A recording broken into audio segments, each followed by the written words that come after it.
윤석열 대통령과 한동훈 국민의힘 대표와의 면담, 그리고 최근 여야 상황, 그리고 마지막으로 문재인 전 대통령과 관련된 부분까지 한번 저희가 다뤄볼 건데요. 어저께 면담 처음부터 끝까지 한번 다 지켜보셨어요? 그 내용 같은 거? 예, 계속 언론을 통해서 체크를 좀 했었는데 네.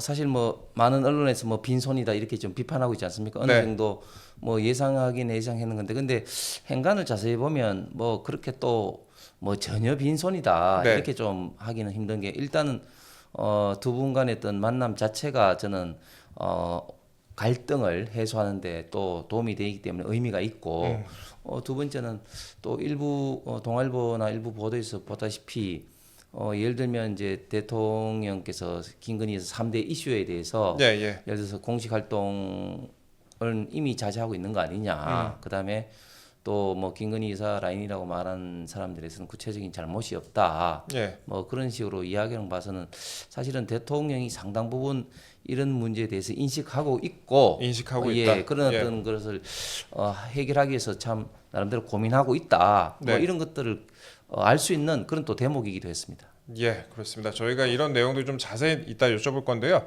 오늘 본격적인 내용에 앞서서 제가 앞에 오프닝에서 좀 언급을 했는데 최근 교육감 재보궐선거를 또 저희가 분석을 해보고 또 방송을 해보면서도 느끼는 건데 요즘 보수층의 텐션이 많이 떨어진 것 같아요. 그리고 이런 거 의원님도 피부로 많이 느끼실 것 같은데 이거 해결책이 있을까요?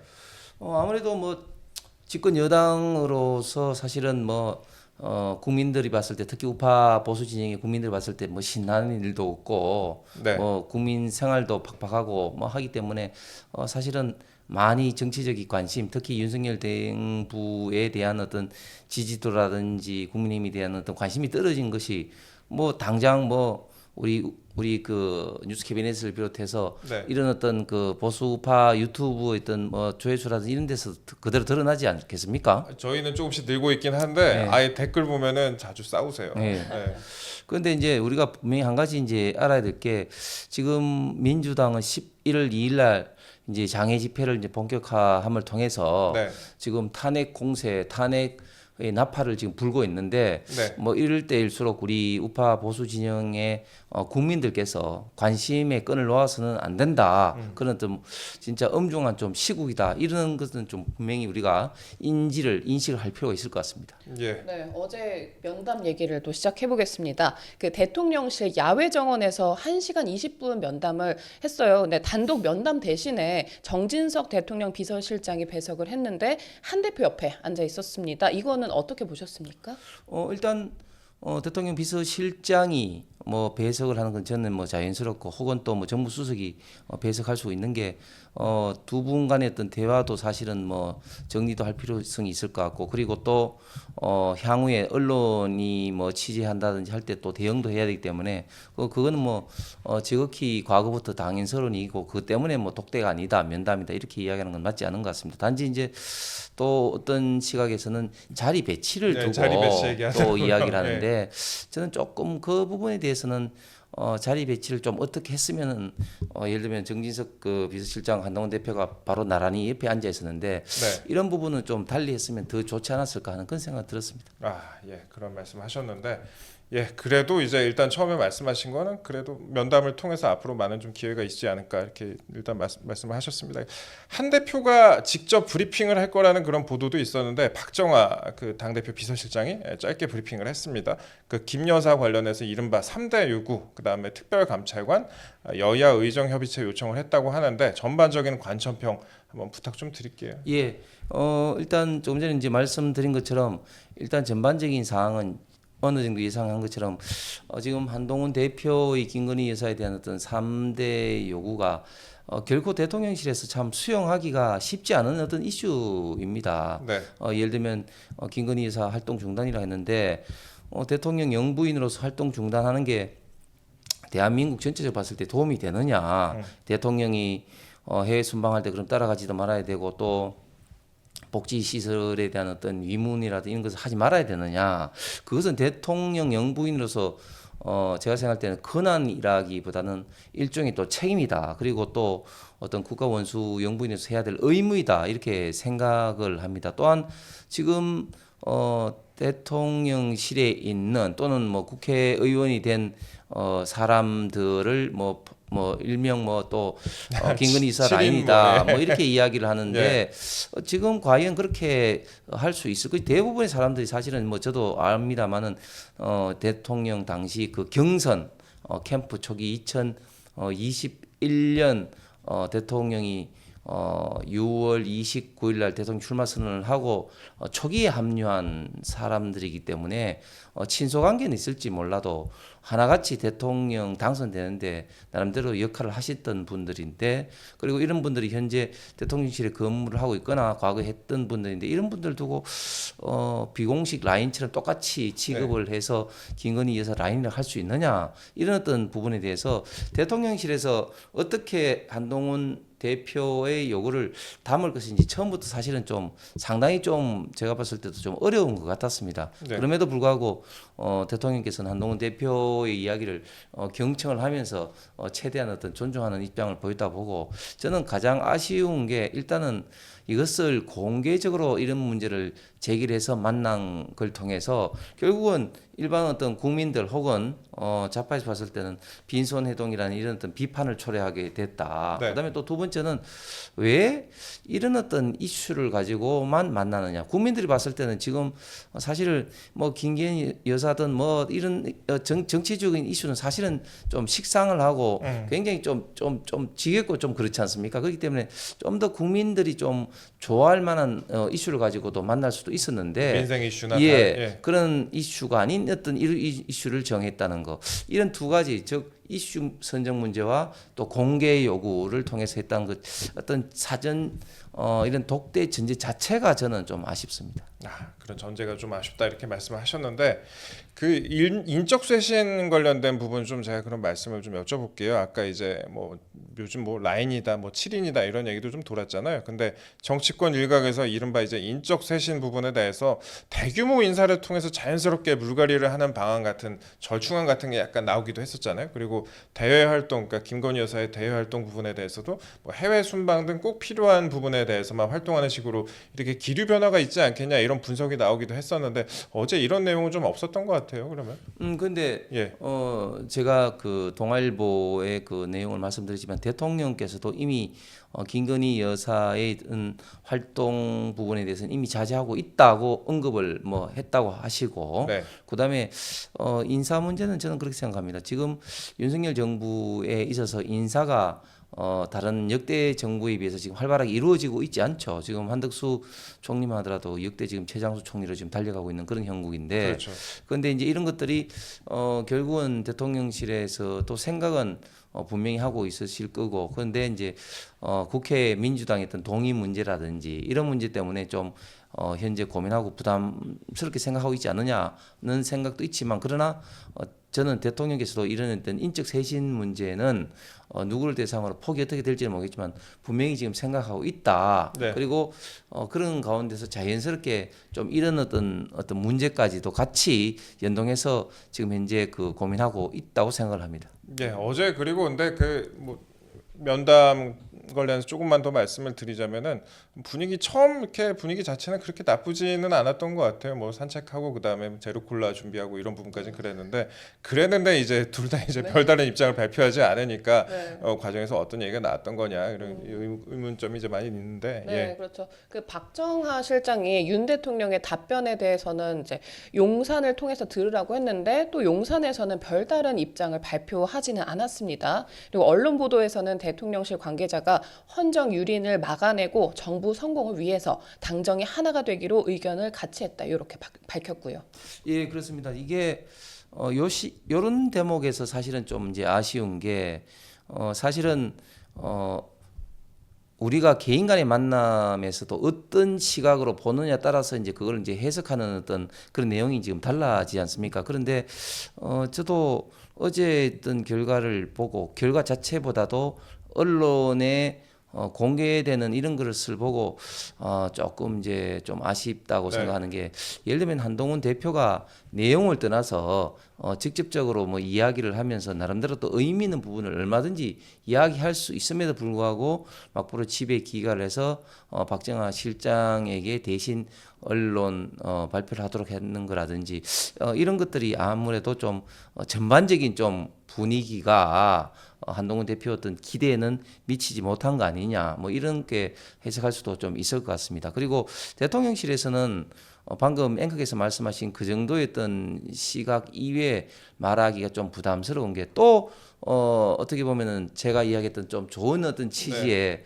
그런 것을 이야기를 했을 때 한동훈 대표 측에서 어떻게 또 나올지 뭐 그런 것들이 좀 조심스럽기 때문에 굉장히 또 대통령실에서는 또 원칙적으로 좀 말을 아낄 수밖에 없다 그렇게 보여지는데 요 대목에 대해서 좀 더 아주 뭐 아름답게 좀 봉합이 될 수도 있는데 그렇게 되지 않고 있는 그런 어떤 현상이 좀 안타깝습니다.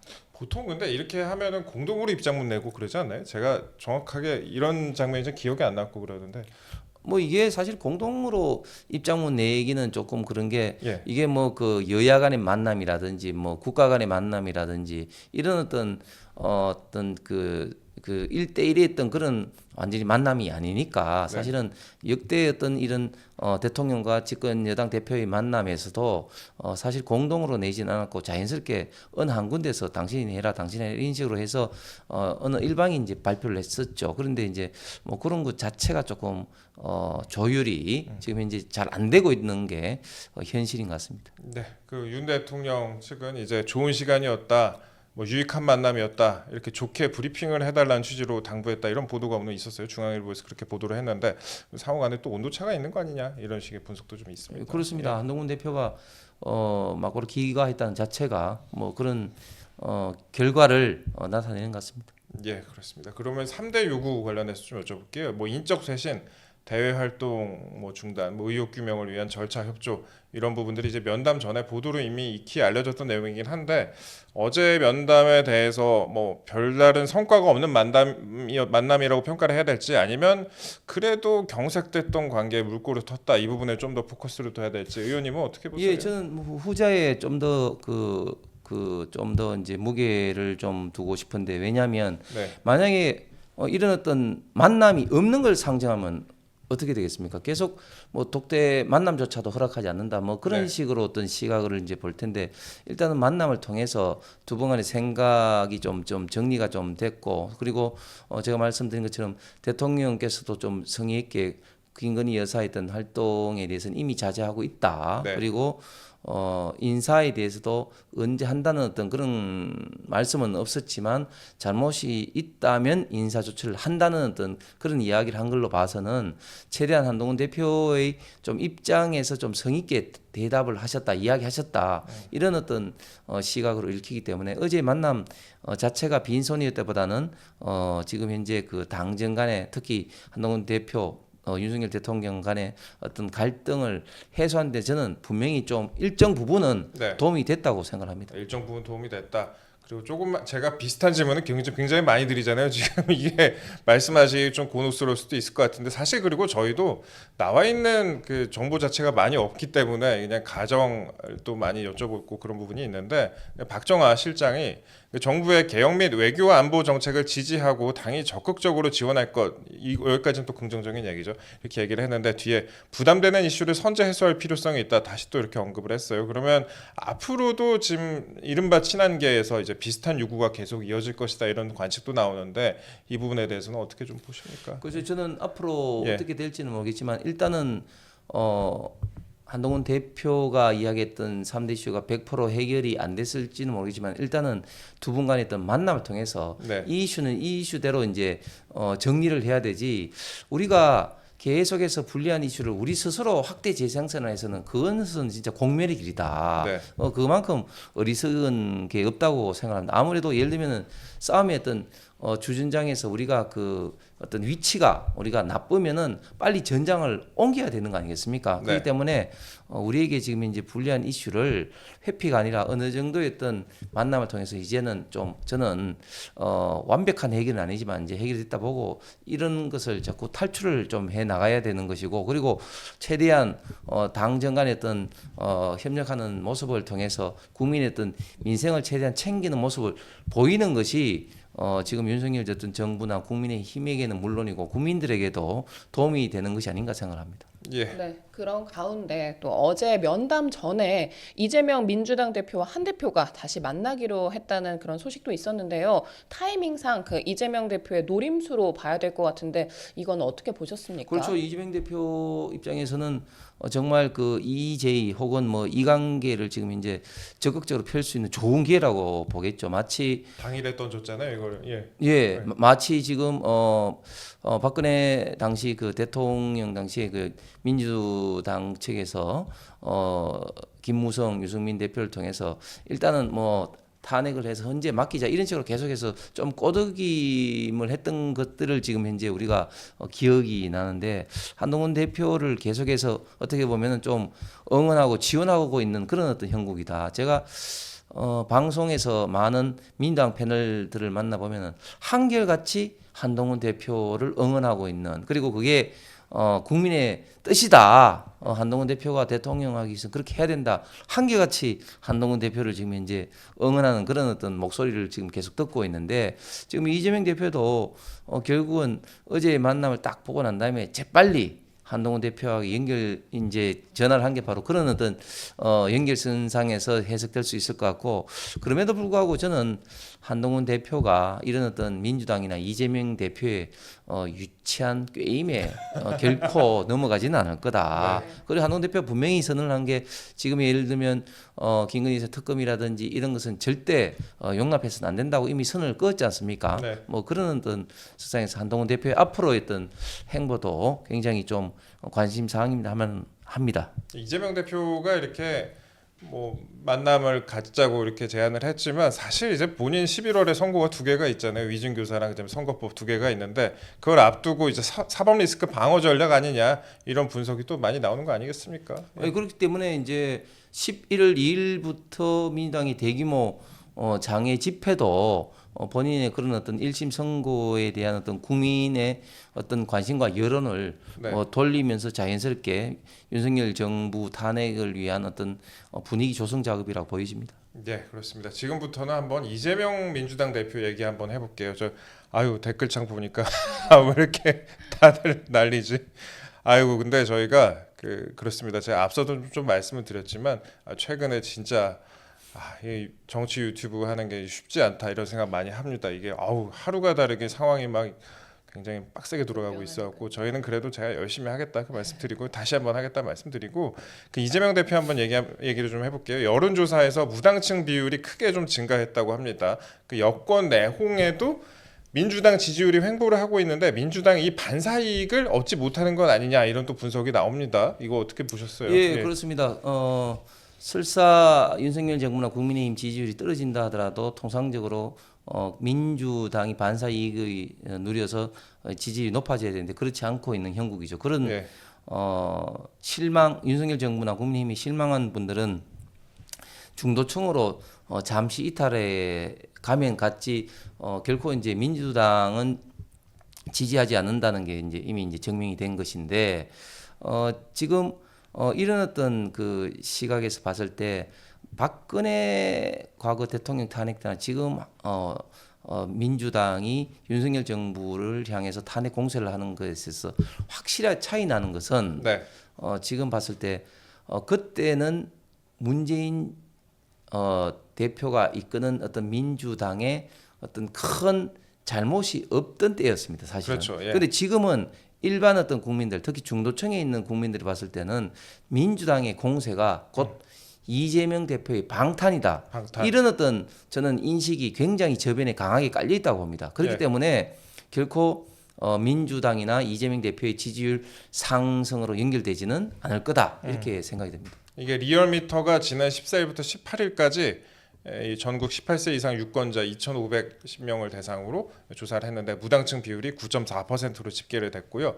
이게 이제 4.10 총선 직후에 4.6%였는데 이게 2배 넘게 늘어났다. 이런 이제 말씀 한번 드리겠습니다. 그래서 그 말씀하신 대로라면 이재명 사법 리스크에 대해서 무당층의 거부감이 이제 갈수록 커져가고 있다. 이런 식으로 분석할 수 있을 것 같아요.